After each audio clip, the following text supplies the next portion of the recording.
Assalamualaikum warahmatullahi wabarakatuh.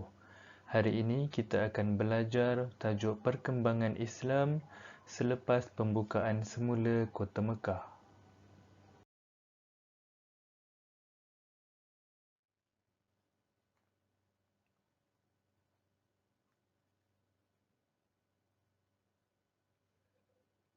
Tiga strategi utama Rasulullah SAW dalam berdakwah.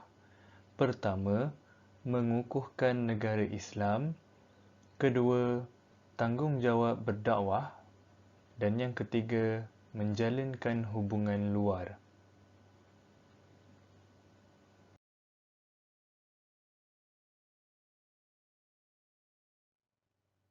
Strategi pertama, mengukuhkan negara Islam. Rasulullah membentuk masyarakat mengikut acuan Islam. Pertama, menghapuskan amalan jahiliah seperti penyembahan berhala dan hidup mementingkan kabilah serta keturunan.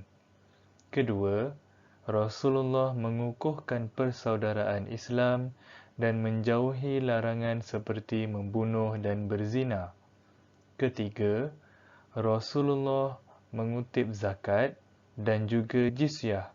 Jizyah ialah cukai yang dibayar oleh rakyat bukan beragama Islam yang bernaung atau tinggal di negara Islam.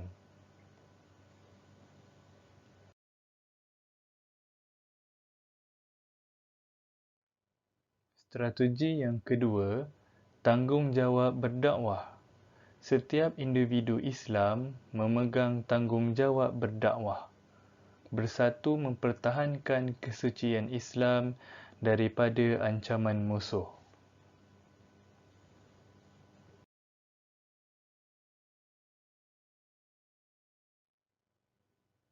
Strategi yang ketiga, Rasulullah menjalinkan hubungan luar. Pertama, Rasulullah menghantar utusan dan gubernur yang ditugaskan untuk berdakwah dan mengajar tentang ajaran Islam. Yang kedua, Rasulullah menerima kedatangan delegasi kabilah Arab. Dan yang ketiga, baginda menerima kunjungan mereka yang ingin memeluk Islam.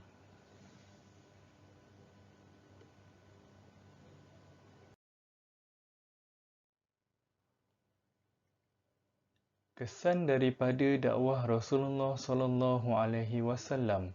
Pertama, terbentuk masyarakat Islam yang teguh akidahnya, bersatu padu dan aman damai. Kedua, setiap Muslim sanggup berkorban tenaga dan harta benda demi mempertahankan kesucian Islam dan negara. Dan yang ketiga, pengaruh Islam semakin meluas di semenanjung Arab kerana penyebaran dakwah Islam.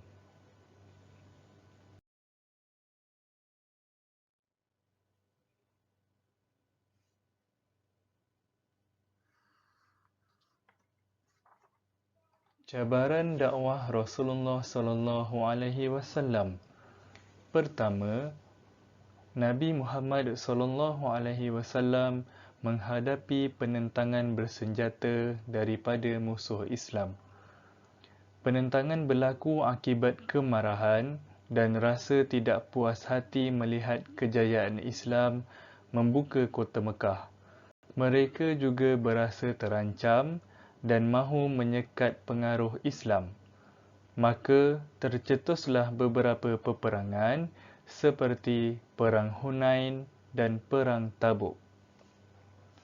Perang Hunain berlaku di Hunain pada tahun ke-8 Hijrah. Peperangan ini melibatkan dua kabilah, iaitu Bani Thaqif dan Hawazin. Tentera Islam seramai 12,000 orang dan peperangan ini dimenangi oleh tentera Islam. Selepas peperangan ini, ramai daripada mereka memeluk Islam, termasuklah Malik bin Auf yang mengetuai peperangan ini. Seterusnya ialah Perang Tabuk. Berlaku di Tabuk pada tahun ke-9 Hijrah. Peperangan ini berpunca daripada kerajaan Rom yang berasa terancam dan mahu menyekat pengaruh Islam yang semakin meluas. Tentera Islam pada ketika ini ialah seramai 30,000 orang dan musuh adalah seramai 40,000 orang. Peperangan ini berakhir dengan kemenangan di pihak Muslimin tanpa berlakunya pertempuran setelah Allah mencampakkan rasa gerun dan takut di hati musuh.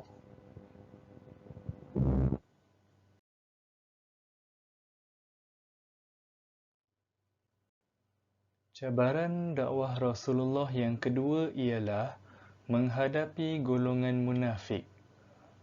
Golongan munafik ialah mereka yang berpura-pura Islam dan tinggal bersama dengan kaum muslimin. Golongan ini sentiasa mencari jalan untuk melemahkan kekuatan umat Islam. Mereka juga sentiasa menolak apabila diminta untuk berganding bahu mempertahankan agama dan negara dalam peperangan. Mereka juga menjalinkan hubungan dengan Raja Rom untuk melemahkan kekuatan umat Islam. Selain itu, mereka juga membina Masjid Dirar dengan tujuan untuk menyaingi Masjid Quba dan memecah belahkan kaum muslimin.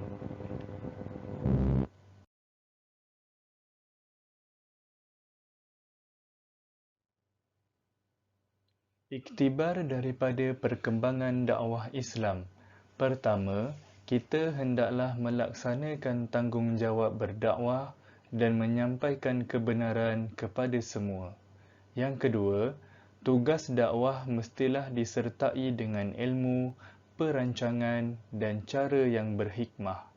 Ketiga, kita hendaklah memelihara kesatuan umat Islam dan rakyat Malaysia supaya negara kekal stabil dan harmoni. Dan yang keempat, menuntut ilmu dengan bersungguh-sungguh untuk memelihara diri daripada pemikiran negatif.